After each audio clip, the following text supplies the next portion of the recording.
The massive space station called Nexus Prime floated in the darkness like a glowing jewel. It was bigger than most moons and served as the heart of the Galactic Confederation. For 3,000 years, 12 alien races had ruled the stars from this place. They were proud, powerful, and completely sure of their place in the universe. Ambassador Hyunwoo stood at the window of the small human shuttle as it approached the station. He was a calm man with graying hair and tired eyes. Behind him, his team of 20 humans looked nervous. They had traveled so far from Earth, their small blue planet that no one in the galaxy had ever heard of. "Remember," Hyunwoo said quietly to his team, "we are here to learn, not to impress.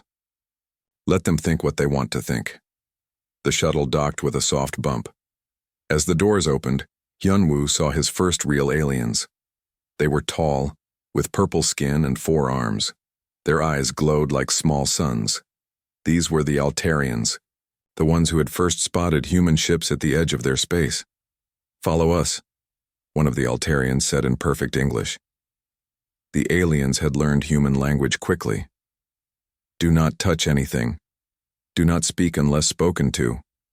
The humans were led through halls that seemed to stretch forever. Strange creatures floated, crawled, and slithered past them. Some looked like giant insects. Others were made of pure energy that shifted and danced in the air. A few seemed to be living rocks that moved with surprising grace. Hyunwoo kept his face calm, but his mind was working fast. He noticed how the walls seemed to grow and change as they walked. Living technology, he thought. Very advanced, but also very dependent on biological systems. Captain Ji-hoon walked beside him. Ji-hoon was younger, with sharp eyes that missed nothing. He had commanded the first human ship to leave their solar system. Now he was here as a military observer, though he wore simple clothes instead of a uniform. "Their security is interesting," Ji-hoon whispered so quietly that only Hyunwoo could hear. "Indeed," Hyunwoo replied just as softly. Dr. Hye-jin walked behind them, carrying a small device that looked like a basic recording tablet. The aliens had searched it and found nothing dangerous. They did not know that it was actually scanning everything around them, learning how alien technology worked. The group finally reached an enormous round chamber. At the center sat 12 beings on floating thrones. Each one represented a different species. The largest was a creature that looked like a mountain with eyes. The smallest was a ball of light that hummed with energy. At the front sat High Chancellor, Veltar of the Hegemony. Veltar looked almost human, except for his silver skin and the fact that he was twice as tall as any person. His voice echoed through the chamber when he spoke. "So," Veltar said, looking down at the humans like they were insects. "These are the newcomers, the ones from the system you call, what was it? The solar system?" "Yes, Your Excellence," Hyunwoo said with a respectful bow. "We come in peace, hoping to learn from your great civilization." Several of the alien leaders made sounds that might have been laughter. The mountain creature's eyes glowed brighter. The ball of light pulsed faster. "Peace," Veltar repeated. "How nice. Tell me, humans, what do you have to offer the Confederation? What makes you think you deserve a place among the stars?" Hyunwoo had expected this question. "We are a young species, Your Excellence. We have little to offer except our willingness to serve and learn. We ask only for the chance to prove ourselves worthy." This was exactly what the aliens wanted to hear. They liked it when new species knew their place. "Your ships," said another alien, that looked like a giant tree with crystal fruits, "are very basic. Crude metal and simple engines. How did you even reach us?" "With great difficulty, Honored One," Captain Ji-hoon answered. "It took us many years to develop space travel.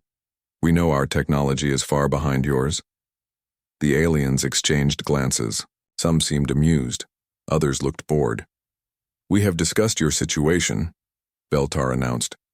"The Confederation will allow humanity to exist under our protection. You will be given 12 systems in the Outer Rim territories. You may mine asteroids and grow food on suitable planets. In return, you will provide tribute to the Confederation." Dr. Hye-jin stepped forward slightly. "What kind of tribute, if we may ask?" Raw materials, Veltar said with a wave of his huge hand.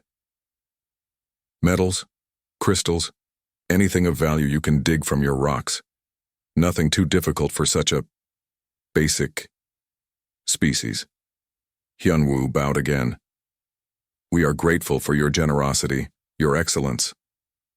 There are rules, of course, Veltar continued. You may not expand beyond the 12 systems we give you. You may not develop weapons that could threaten other species. You may not interfere with Confederation business. Break these rules, and we will remove you from the galaxy. The threat was clear. Several alien leaders smiled, showing teeth, tentacles, or glowing energy patterns. We understand completely, Hyunwoo said. We will be good neighbors. As the formal ceremony ended, the humans were given quarters on the station for the night. Their rooms were small and basic, like rooms for servants. That evening, Hyunwoo, Jihoon, and Hyejin sat together in Hyunwoo's room. They spoke in whispers, even though they knew the aliens were probably listening. 12 systems, Jihoon said. Not much space. The outer rim territories, Hyejin added. Far from anything important. Hyunwoo nodded slowly. They want to keep us weak and isolated, make us grateful for scraps. Their technology is impressive, Hyejin said, looking at her tablet. But I am learning interesting things about how it works. Jihoon smiled, but there was something cold in his eyes. They think we are just another primitive species. They have no idea what humans are really like. No, Hyunwoo agreed. They see what they expect to see. A young, weak species that will follow orders and cause no trouble. Should we tell them the truth? Hyejin asked quietly. Both men shook their heads. Not yet, Hyunwoo said. Let them think they have us figured out. Let them feel safe and superior. How long do we wait? Jihoon asked. Hyunwoo looked out the window at the stars. Somewhere out there was Earth, and the things the aliens had no idea about. The preparations, the plans, the weapons. Until we are ready, he said simply. However long that takes. The next morning, the humans signed the agreement that made them, the newest members of the Galactic Confederation. The aliens celebrated with a small ceremony. They had gained another servant species, another source of raw materials, another group of beings to look down upon. They had no idea they had just signed their own death warrant. As the human shuttle pulled away from Nexus Prime, Hyunwoo looked back at the glowing station one last time. Soon, he thought, very soon, you will learn what it means to underestimate humanity. But not yet. First, there was work to do.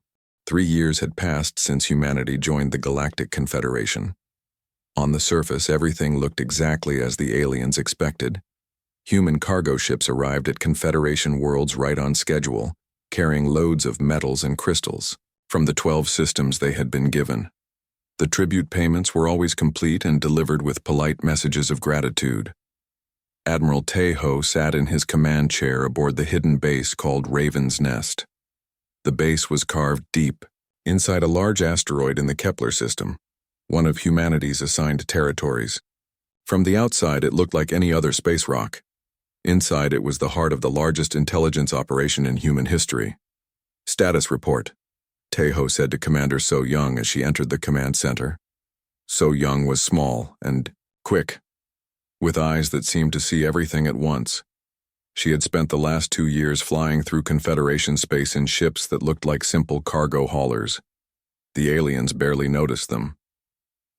Mission 847 is complete, sir, she reported. We have finished mapping the Zephyrian home system. Their orbital defenses are impressive, but they all rely on the same quantum frequency as everything else in Confederation space. Taeho nodded. This was exactly what they had hoped to find.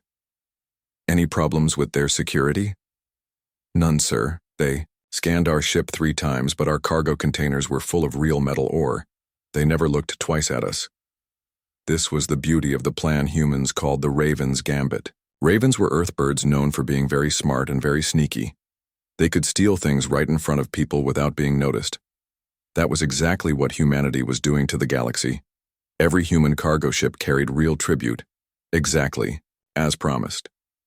But hidden in the walls of those ships were the most advanced sensors humanity had ever built. While the aliens saw simple metal containers, the ships were actually recording everything. Defense positions, communication frequencies, trade routes, patrol schedules, everything. Dr. Dongmin wants to see you, sir, So Young said. He says it is urgent. Taeho found the engineer in Laboratory 7 surrounded by pieces of alien technology. Dongmin was a thin man with hands that were always dirty from working on machines.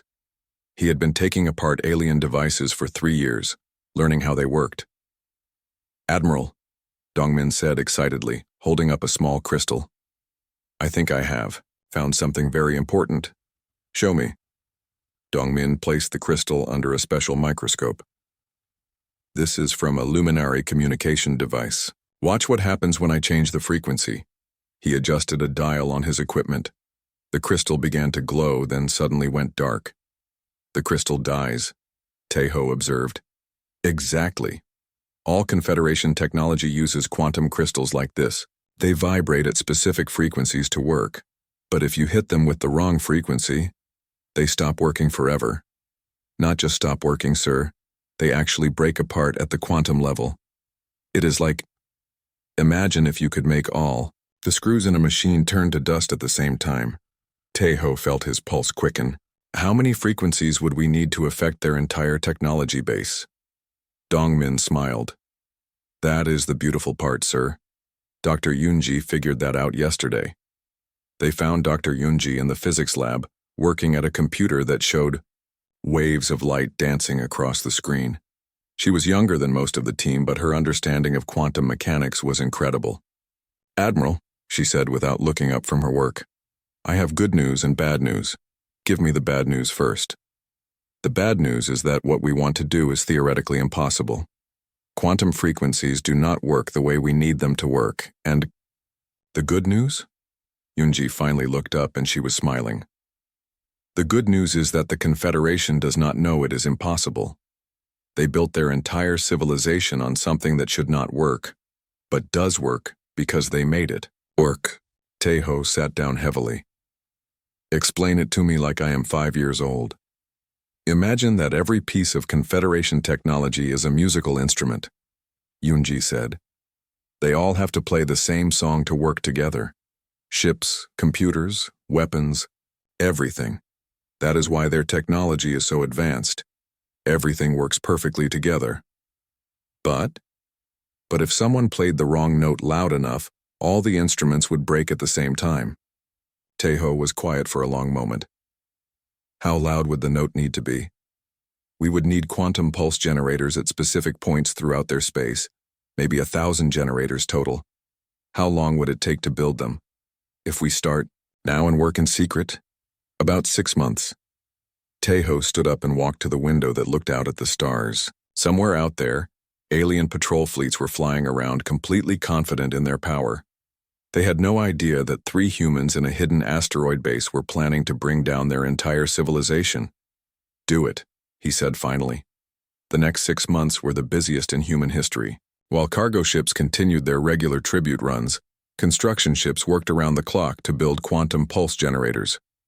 The devices were hidden inside asteroids, old satellites, and even pieces of space junk. Commander Min-ho led the team that installed the generators. His ships flew to every major Confederation system, always carrying fake cargo and perfectly forged papers. The aliens never suspected that the simple human traders were actually placing weapons throughout their territory. Generator 847 is online, Min-ho reported during one of the regular check-ins. That makes 900 total. We are almost ready. Meanwhile, Dr. Hai-jin had been working on something even more dangerous than the generators. She called it the quantum virus, a piece of computer code that could spread through the Confederation's communication network faster than light. It is beautiful in a terrible way, she explained to Admiral Taeho. Their communication system connects every world, every ship, every space station. The virus will follow those connections and shut down everything it touches. How long will it take to spread? From the first transmission, maybe 6 hours to reach every major system, 12 hours to hit everything. And there is no way to stop it once it starts? Hai-jin shook her head. It is designed to hide inside normal communication signals. By the time they realize what is happening, it will already be everywhere. As the final preparations were completed, Tejo received a message from Earth. The government had approved Operation Silent Scream. Humanity was ready to show the galaxy what they were really capable of. The opportunity came when a Confederation patrol fleet detected human ships in the Yar Vega sector. The fleet commander, a hegemony officer named Zixathera, decided to make an example of the rule-breaking humans. Admiral Tejo smiled when he received the message demanding his surrender. He was waiting in the new Busan system with just 12 human ships. Against him came 200 of the Confederation's finest warships. "Sir?" Commander So Young asked. "Are you sure about this? 200 ships is a lot." Tejo looked at his tactical display. Every red dot represented an alien warship filled with beings who thought humans were weak and stupid. Soon they would learn the truth. "Commander," he said calmly, "send a message to the alien fleet. Tell them we decline their demand for surrender." "Sir? You heard me. Tell them we decline." As So Young sent the message, Tejo activated the communication link that would begin humanity's rise to power. "All stations, this is Admiral Tejo. Operation Silent Scream is now active. May God have mercy on their souls, because we will not." Fleet Commander Zixathera of the Hegemony Navy could not believe what she had just heard. The human admiral had actually said no. These primitive beings with their crude metal ships were refusing to surrender to 200 of the galaxy's most advanced warships. "Did they really just decline?" asked her second-in-command, staring at the communication display in shock. "Apparently so," Zixathera replied.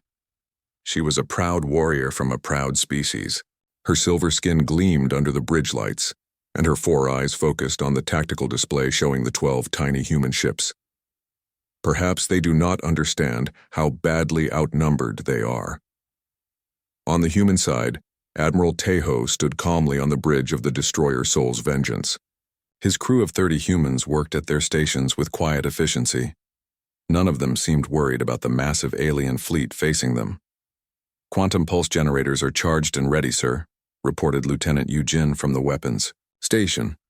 "Communication virus is loaded and standing by," added Dr. Hai Jin from her control panel.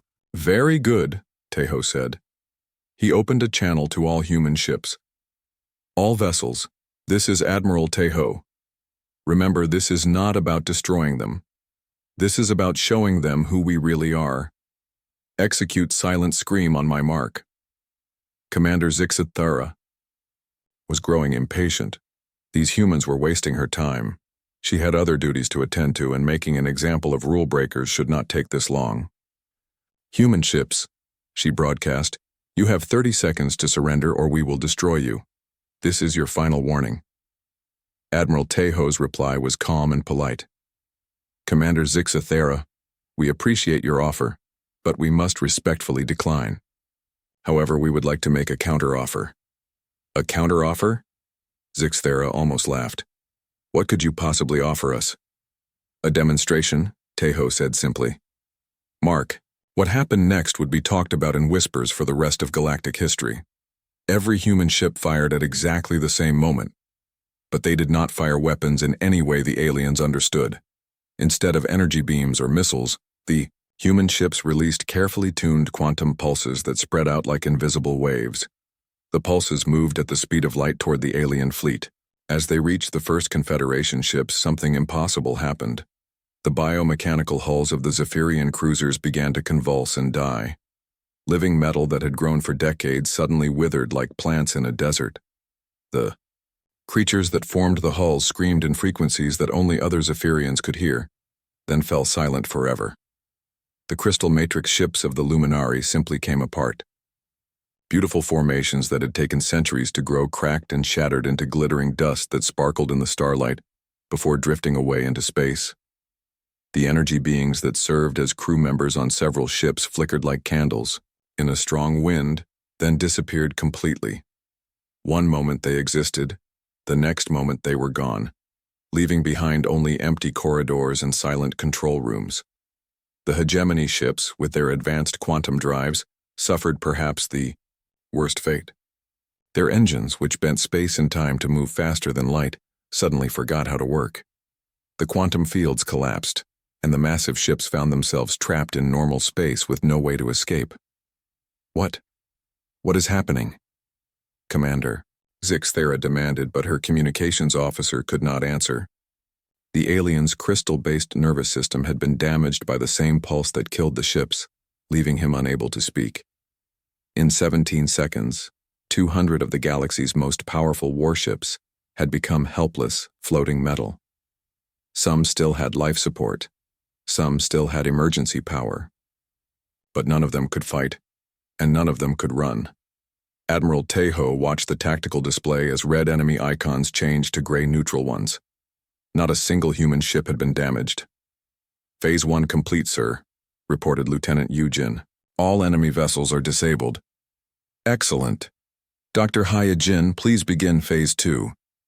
Dr. Hyojin's fingers danced over her controls. Quantum virus launching now, sir. The virus was invisible and impossible to detect using normal methods. It rode along the communication signals that the surviving alien crew members were frantically sending, calling for help from their home worlds and fleets, but the virus moved faster than their calls for help. As it spread through the Confederation's quantum communication network, it carried with it the same frequency pulses that had destroyed the fleet. Any technology that received the infected signals would die just as surely as the ships floating dead in space. Commander Zixthara finally managed to send a distress call to Hegemony Command, but the response she received made no sense. Command. To Fleet 7, came a confused voice. We are experiencing system failures across all networks. Unable to provide assistance. Repeat. Unable to provide assistance. On worlds throughout Confederation space, the impossible was happening. On the industrial planet Nexus 4, massive factory complexes that had built starships for 1,000 years suddenly went quiet as their quantum-based machinery stopped working. The alien workers stood in stunned silence as assembly lines ground to a halt.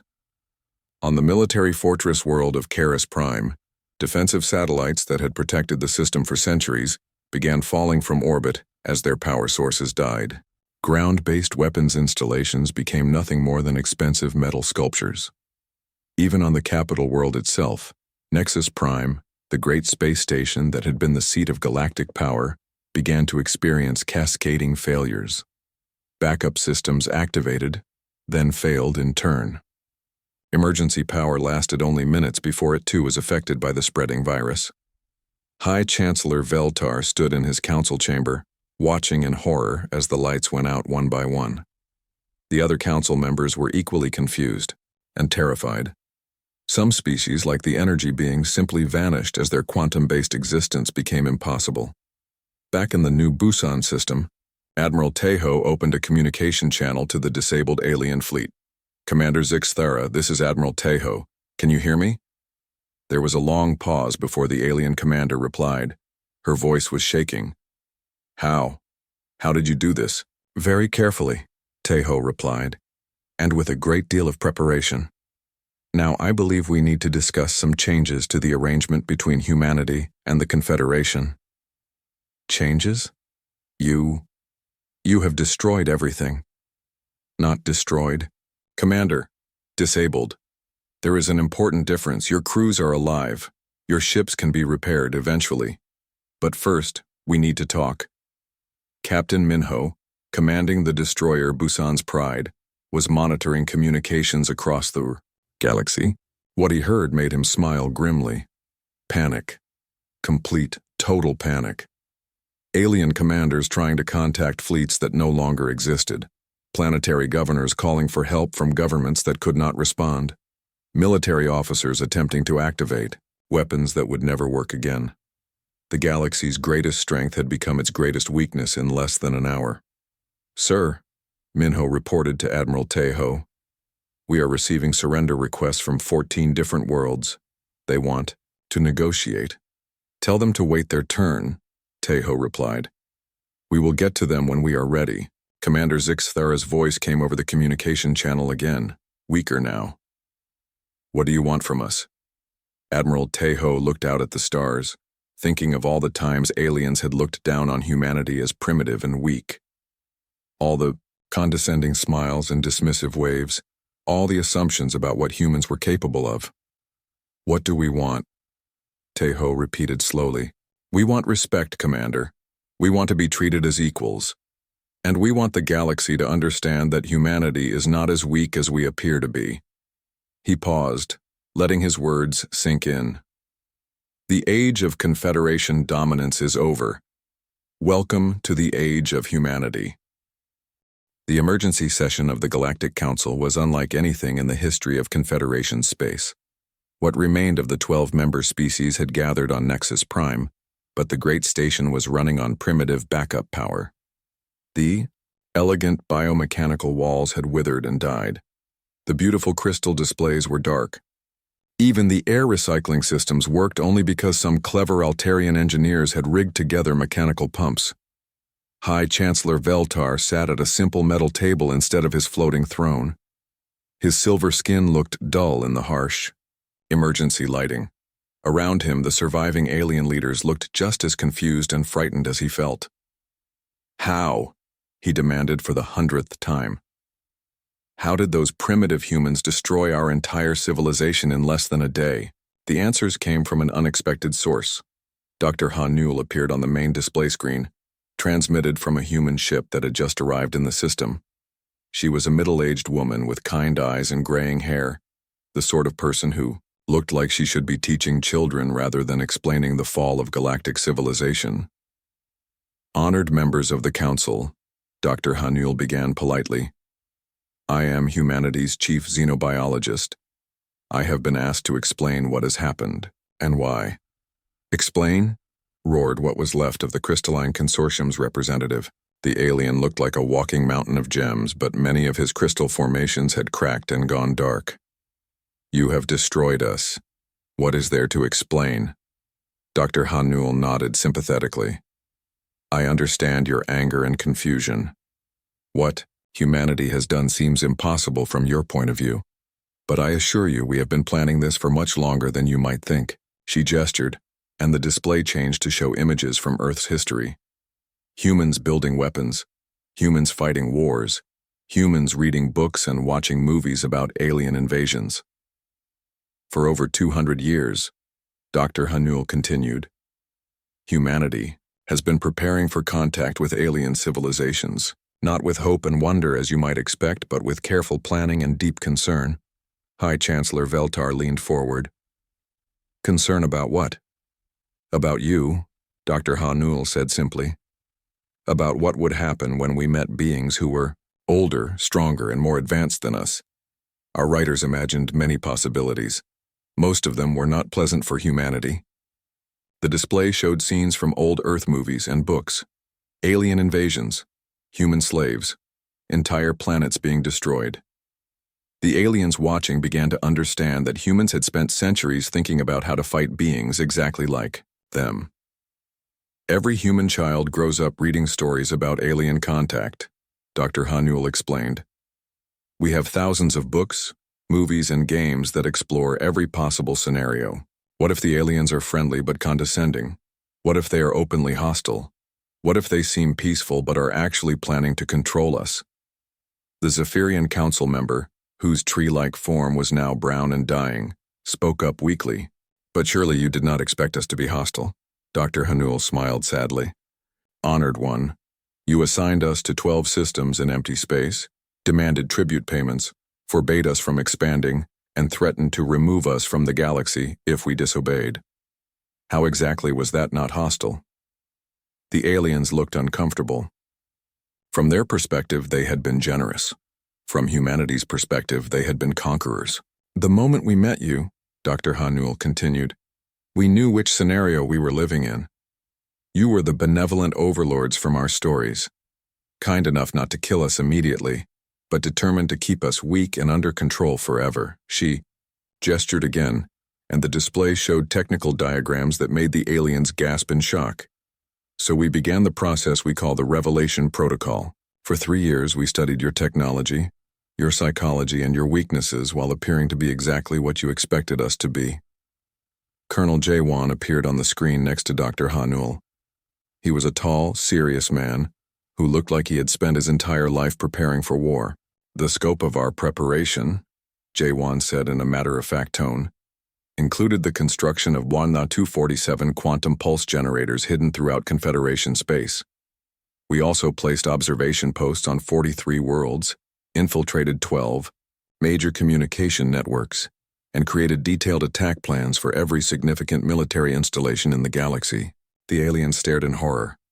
While they had been enjoying their superiority and dismissing humans as primitive, those same humans had been quietly preparing to destroy them.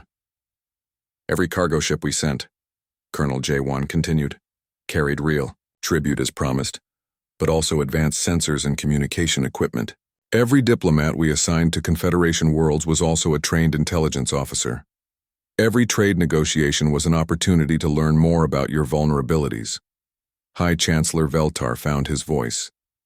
But your technology, it was so basic. How could you hide such advanced weapons from our sensors? Dr. Hanul smiled. Because we wanted you to see exactly what you expected to see. Our ships look crude because we built them to look crude. Our sensors seem basic because we disguised them as basic equipment. Our weapons appear primitive because we designed them to appear primitive. But the quantum pulse technology, protested the Luminari representative, whose crystal form was now mostly dull gray. Such knowledge should have taken you centuries to develop. It did, Dr. Hanul agreed. We have been working on quantum physics for over 100 years, but more importantly, we approached the problem differently than you did. The display showed side-by-side images of human and alien technology. You built a civilization based on harmony, Dr. Hanul explained. All of your technology works together beautifully. Your quantum frequencies are perfectly synchronized across the entire galaxy. It is elegant, efficient, and represents the highest achievement of cooperative engineering. She paused and her expression became sad. It also represents the most catastrophic security failure in galactic history. Colonel Jaewon took over the explanation. Every human military academy teaches a concept called single point of failure. If your entire system depends on one critical component, and that component fails, everything fails. The aliens were beginning to understand the magnitude of their mistake. Your quantum network, Jaewon continued, was designed for efficiency and cooperation. Ours was designed for warfare and survival. When we realized that all Confederation technology shared the same quantum frequency, we knew exactly how to destroy it. Dr. Hanul appeared again. But here is the most important part of what I have come to tell you. The quantum pulse weapon was not the most destructive option we developed. The council chamber fell completely silent. We actually created 3 different methods to defeat the Confederation, Dr. Hanul said quietly. The first was a biological weapon that would have killed every living being in Confederation space. The second was a gravitational weapon that would have destroyed your stars and planets. High Chancellor Veltar felt his blood turn to ice. And the third? The quantum pulse. We chose it because it was the most merciful option. It destroys technology, but leaves people alive. It ends the war without ending lives. The implications sank in slowly. Humanity had held the power to commit complete genocide against 12 species, and had chosen not to use it. Why? Whispered the Altarian representative. Why show us mercy? Dr. Hanul looked directly into the camera, and her eyes were full of an emotion the aliens had never seen from humans before. Not fear, not anger, but something much more complex. Because, she said softly, despite everything you have done to us, we do not want to become the monsters from our own stories. We could rule through fear and hatred, but we choose not to. We could destroy you completely, but we choose not to. She stood up, and suddenly she seemed much taller than before. But make no mistake, Dr. Hanul said, her voice now carrying the weight of an entire species behind it. This mercy is not weakness. This patience is not helplessness. We have shown you what we are capable of when we are careful and prepared. The display changed one final time, showing images of human military bases, weapons factories, and fleets of warships that the aliens had never seen before.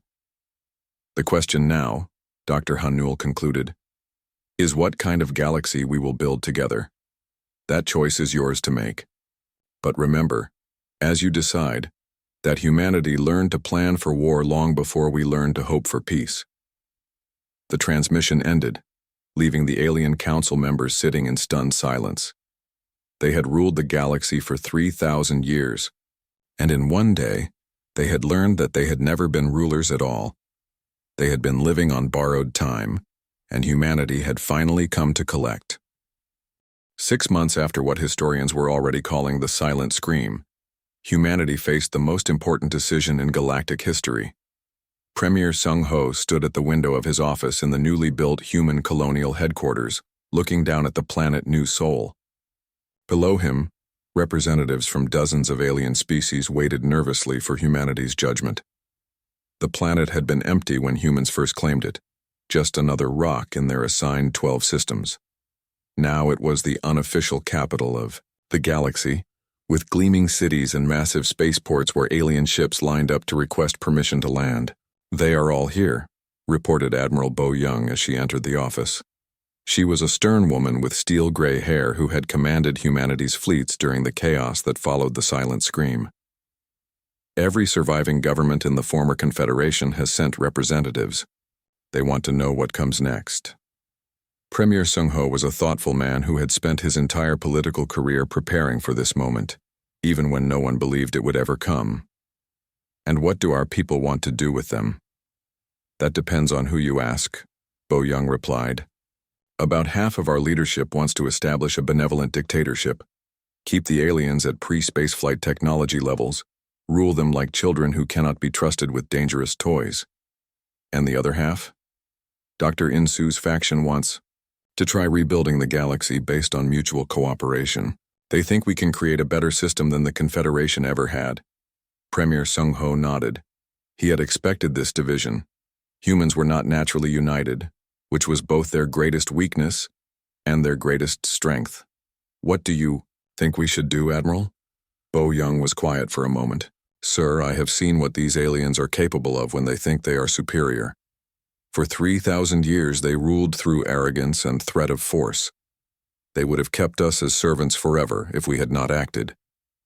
"So you support permanent control?" "I support making sure this never happens again," Bo Young said firmly. "But I also know that ruling through fear alone eventually creates rebellion.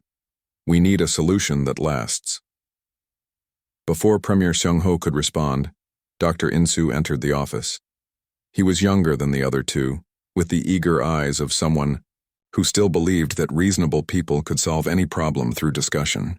"Premier," Insu said urgently, "the alien delegation is asking when the negotiations will begin. Some of them have been waiting for weeks." "Let them wait," Admiral Bo Young said coldly. "They made us wait for 3 years while they treated us like servants." "That kind of thinking is exactly the problem," Insu replied. "If we act like the old Confederation, we become the old Confederation. We need to be better than that." Premier Sung Ho held up his hand for silence.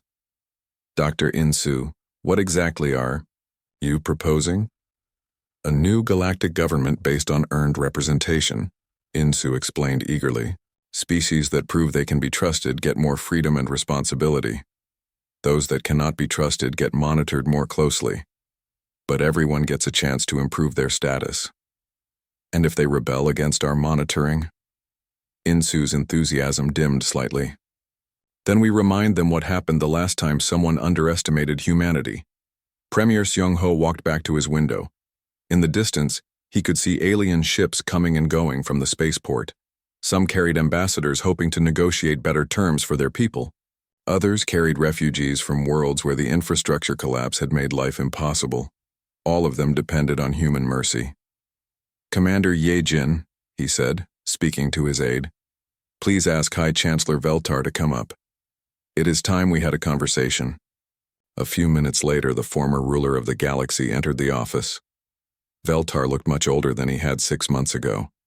His silver skin was dull, and he walked slowly like a man carrying a great weight. "Premier Sung Ho," Veltar said, with a bow that would have been unthinkable before the Silent Scream.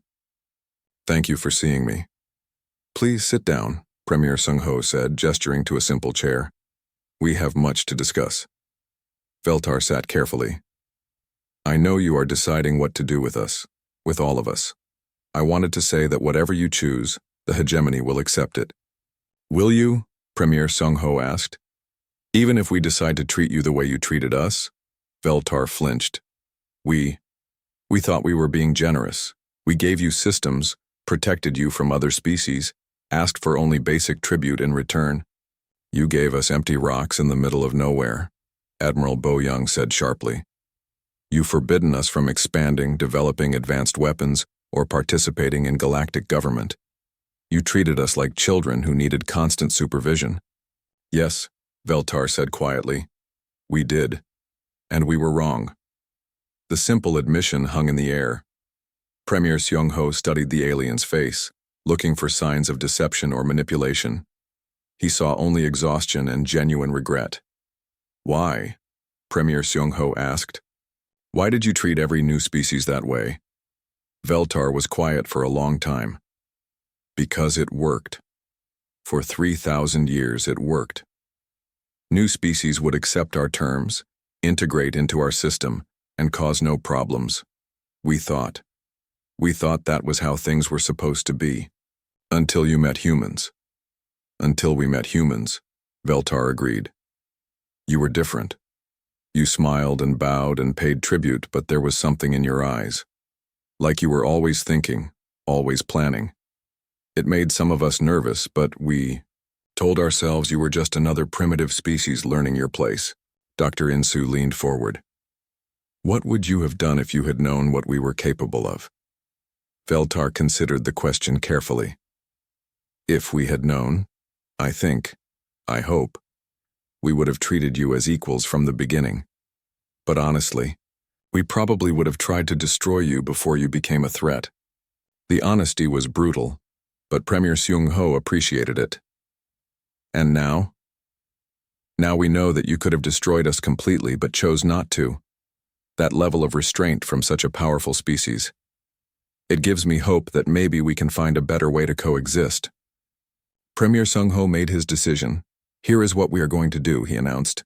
The old Confederation is dead. In its place, we will establish the Galactic Commonwealth. Every species will have representation based on their population and their contributions to galactic stability. Admiral Bo-young looked concerned. Premier, are you sure about this? I am sure that ruling through fear alone is not sustainable, Premier Sung-ho replied. But I am also sure that we cannot simply trust everyone to behave. He turned back to Veltar. Every species will be monitored by human observers. Any attempt to develop weapons that could threaten other species will be stopped immediately. Any attempt to recreate the old quantum network without human approval will be considered an act of war. And if we comply with these conditions? Veltar asked. Then over time, as trust is earned, the monitoring will be reduced. Species that prove they can be trusted will gain more autonomy. Those that cannot will remain under closer supervision. Dr. Insu smiled. It is a compromise, not perfect, but workable. What about species that refuse to accept the new system? Admiral Bo-young asked. Premier Sung-ho's expression hardened. Then they will be reminded of what happens when you underestimate humanity. But I hope it will not come to that. He stood up and walked to his desk where a formal document waited for his signature. The Commonwealth Charter will be announced tomorrow. Every alien child will learn the story of the silent scream, not as a threat, but as a reminder that strength comes in many forms, and that patience should never be mistaken for weakness. Veltar stood as well. And what about humanity? What will human children learn? Premier Sung-ho paused, thinking about the future. About human children growing up in a galaxy where their species was feared and respected in equal measure. They will learn that with great power comes great responsibility, he said finally. They will learn that being strong does not mean being cruel, and they will learn that sometimes the hardest battles are fought not with weapons, but with restraint. As Veltar left the office, Dr. Mi-young entered with a datapad full of reports from around the galaxy. She had been appointed as humanity's chief xenological advisor, responsible for monitoring the rehabilitation of former Confederation worlds. How are things progressing? Premier Sung-ho asked. Better than expected, Mi-young replied. Most species are adapting to the new reality. They are rebuilding their infrastructure with human oversight, and several have already requested permission to begin limited space travel again. Any problems? A few isolated incidents. Some military commanders from the old regime tried to organize resistance movements, but they were quickly betrayed by their own people. It seems most aliens prefer human rule to no rule at all. Premier Sung-ho nodded. This was what he had hoped for. Not love necessarily, but acceptance. Respect born of demonstrated capability rather than fear alone. There is something else, Mi-young added.